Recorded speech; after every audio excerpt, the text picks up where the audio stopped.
Welcome back to a Master and Apprentice podcast.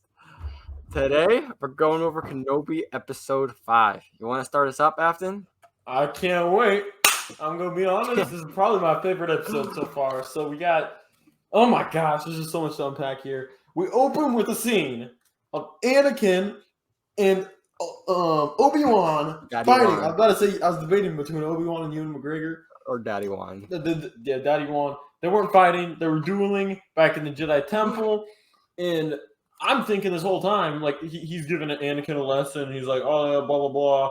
Oh, be patient, you idiot. You're not. Yeah, stop being stupid." I'm thinking this whole time, shoot, Obi-Wan's having flashbacks, and then it goes to Darth Vader having a flashback, and I'm like, shoot, bro, she's lit. So Darth Vader has a flashback of this.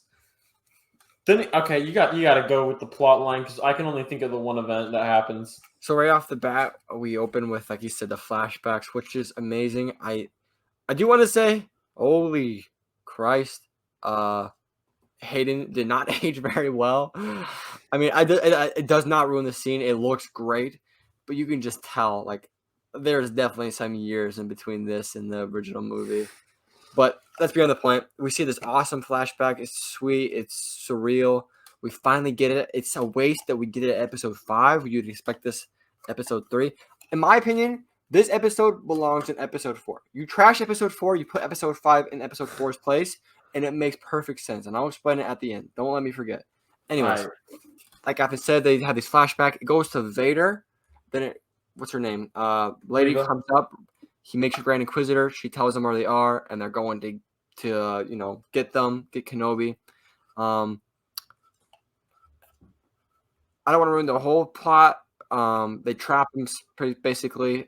People die. The lady that saved Kenobi died because they're locked in, and so the Imperials start attacking. And so while the people, Kenobi and all the rebels, I guess they are defending, the chick dies, the robot dies. So there's that character's gone now. And then Kenobi and Reva have some conversation with each other, and they come to realizations, and we see some more Order 66 stuff, which is pretty awesome. I think everyone agrees Order 66 scenes are just the dopest. So we see that. Then we find out she hates Obi-Wan because she hates Anakin, and she knows Anakin is Vader because she was technically killed by Vader in Order 66. He stabbed her, pulled it out, and she somehow survived, right?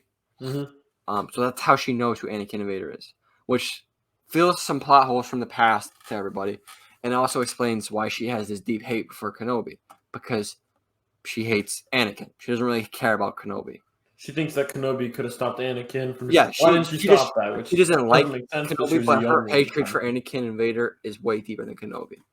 And so we see that, Kenobi finds this out, and so he kind of tries to take advantage of it and have her turn on Vader, and she kind of does. And with more flashbacks going throughout the movie, it's kind of, the flashback is Anakin and Obi-Wan sparring. And through that flashback, Obi-Wan's trying to teach Anakin a lesson. So throughout the episode, we see that they'll cut to a different, scene of the flashback, and it will, intertwine with some part of the lesson that will intertwine with some part of the show, which is beautiful. I think the show is beautiful in general. Anyways, we see that they pretty much all the rebels escape. Leia, Obi-Wan, all of them. The chick and that robot guy obviously died. But then Reva tries to turn on Darth Vader, and he toys with her. Like a dog with a rug in his mouth, just ragdolls it. Like, it's easy for him. In fact, it gets to a point where he's just like grabbing the lightsaber, pretty much, not grabbing it, but like holding it with the Force.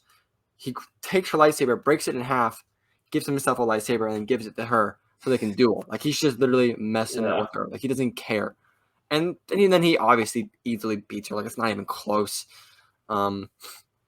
And then we see that then he stabs her, right? He does the same thing, stabs her through the stomach. It's like she's already been through. And then we see that he says, like, you really thought I didn't know who you were? We were using you to get to Kenobi. We knew what you were doing.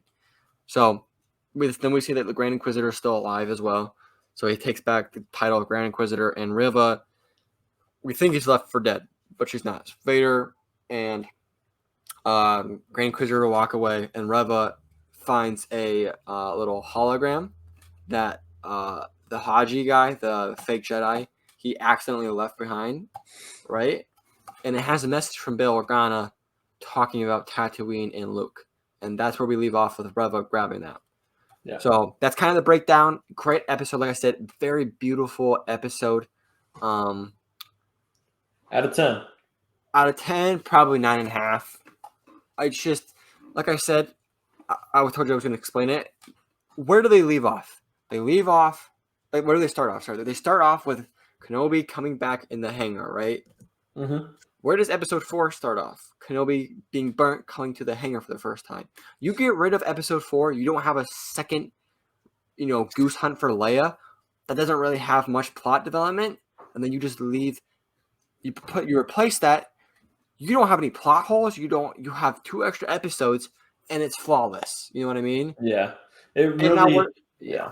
And go ahead. Episode 4 was really just to add to. It only added Kenobi kind of reconnecting with the Force, which is good. But you could have easily added to this one. Oh yeah, I think that and a little bit of the Imperial officer.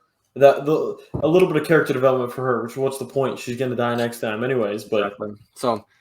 Overall, it's a 9.5 just because I feel like they could have done it a little bit earlier. But overall, the episode is just beautifully done. The Vader stuff and the flashbacks, obviously, we all wanted to see that, and it was just so awesome. Kenobi, we see him take some stormtroopers out with a lightsaber, obviously awesome. And just the whole Reva being super annoying, which we know that's how her character's supposed to be. But then we should see she gets her shit handed to her, and Vader does it, and it's awesome. It is so great to see. And now we kind of get some backstory. We get some real backstory on her, because we didn't really know, why is this girl so gosh darn annoying? You know what I mean? And now we kind of get some backstory, why she has all this hatred. And it's cool. I actually don't mind her character as much now. I like it a little bit. So overall, it's a 9.5. I think it was a very beautiful, really great done episode. Yeah, I give it a 9. I love it. A 9, maybe a 10. I don't see any flaws with it really. I'll throw a 10 at it, but just because I don't see anything I dislike at all. I watched that entire episode start to finish. There's not a single thing I'd change. I mean, nothing I can think of that comes to mind at least. I can't put it at 10 considering like we have 1 episode left now, and I'm hoping this episode's long so we can get a bunch of stuff in it. But just the waste of episode 4. Yeah. And the waste of having Hayden Christensen on this show and only having him in 1 episode so far. I mean, technically you could say 2 with that version. But overall, that's just the waste, which brings it down because, like, in the back of your head, like, damn, they should have done this a little bit sooner. But overall, the rest, like, if you don't have that other stuff in the back of your head, this episode's like a 10. But with that in the back of my head, I have it at a 9.5. Yeah, I don't disagree with your rating at all. I mean, no. Yeah. And then with that, we are going to do a watch party for episode 6. It's the finale. You know we're going to do it. We do it it's going to be a thing now. All the shows, we're going to do a watch party finale. We just have to. No one watches it, but we got to do it. So if you guys are wanting to watch that, stay tuned for that Tuesday night going into Wednesday, right, Afton? Yes, sir. All right. Yeah, so Tuesday night going into Wednesday. We'll put up a clip or something with more accurate times. But with that, we'll see you guys Tuesday night going into Wednesday for the watch party for episode 6 finale for Kenobi. All right. Anything else, Captain? That's it. All right. We'll see you guys in the next one. Peace. Goodbye.